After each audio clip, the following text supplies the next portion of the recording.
God is one. This is a fundamental truth that forms the basis of the religion's mystical and spiritual teachings all over the globe.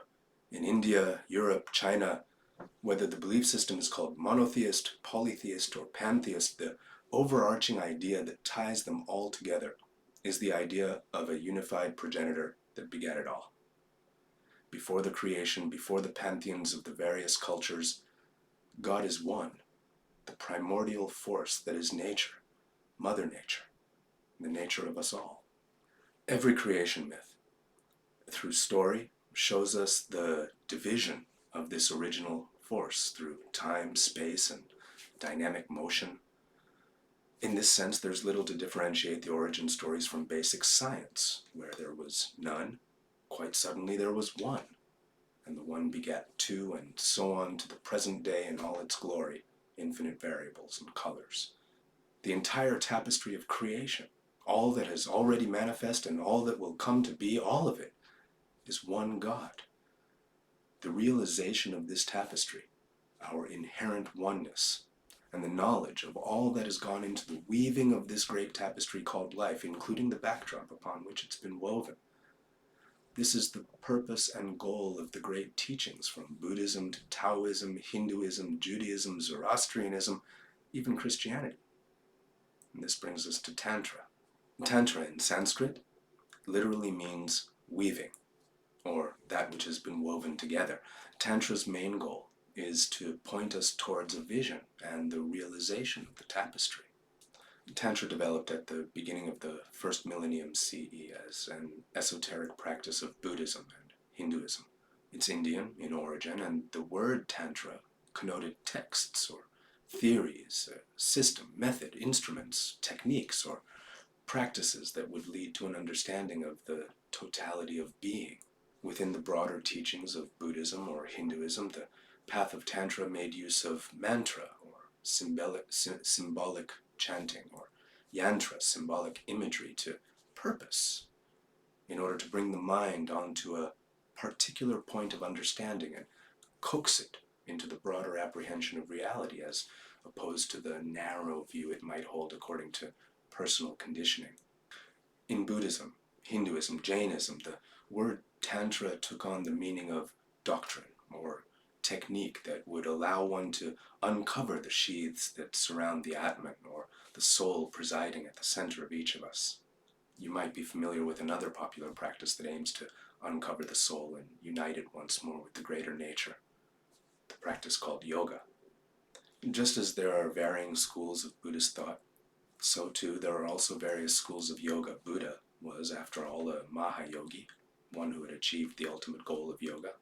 There have been others, but he's by far the most popular, and the breadth and depth of the teachings that have been inspired by his attainment of the ultimate reality survive to this day to inspire yet further teachings. But this is the point.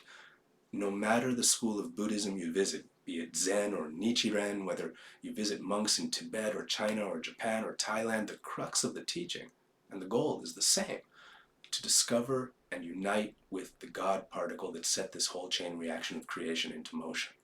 That God particle, resting at the core of each of us, accessible in the deep silence and real love. For indeed, the entire creation is a creation of love in the highest sense. And here's where the shit got lost.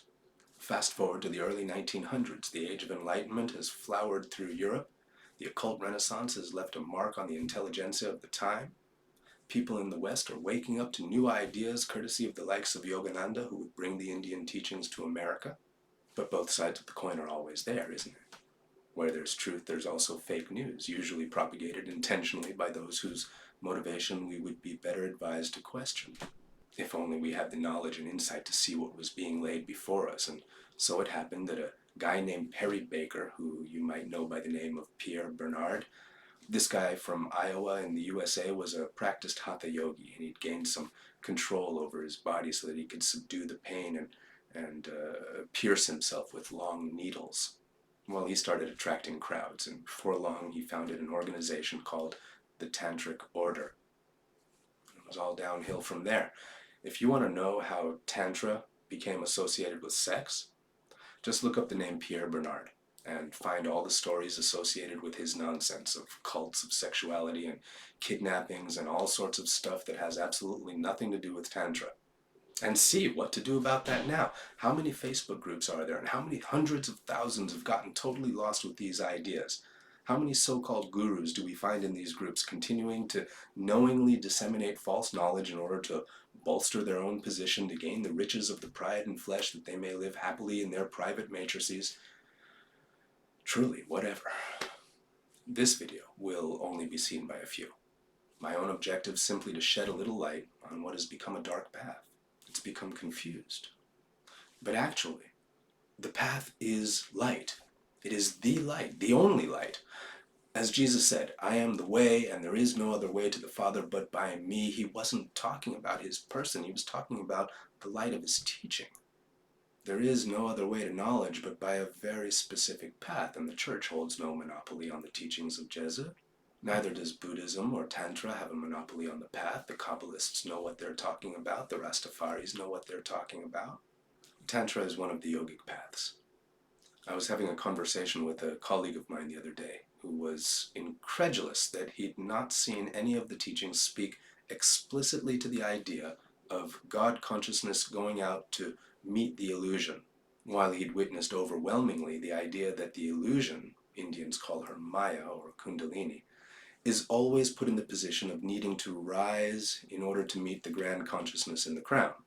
But that's just another metaphor. Take it all the way back to the beginning again. In the beginning, 1 and 2 were none. Silent, quiescent, before moving into dynamic motion to create 1, and then 2, and so on. The 2 are always together, all the way to now, and so they say, be here now. Now is all you have to do. They also say to just find the space between the thoughts, or just shut up, turn on, tune in, drop out, as Timothy Leary would say. There are many ways to say it, but nowadays, Kundalini rising is all the rage, and everybody and their cousin seems to be experiencing it. The problem is, nobody knows what they're talking about. Nobody knows anything about Tantra or the teachings that gave us these terms. Everybody's focused on the colorful chakras, the exotic-looking Sanskrit characters, the easy road to enlightenment, Shakti Pat. They've got an ounce of hearsay, a couple of books, the blind are leading the blind because nobody takes the time to travel back to the source texts. Nobody really wants to hear the truth when the idea that having sex to reach God is just so compelling. This idea literally appeals to our basest and most profound desires. Our very desire to survive is rolled up in the sexual urge, isn't it? Not to mention the temporarily blissful feeling of the orgasm and the certainty-uncertainty game of the chase that appeals to that level of the Maslow hierarchy. Kundalini is not rising to meet. That's only one version of the poem. She's being called, coaxed.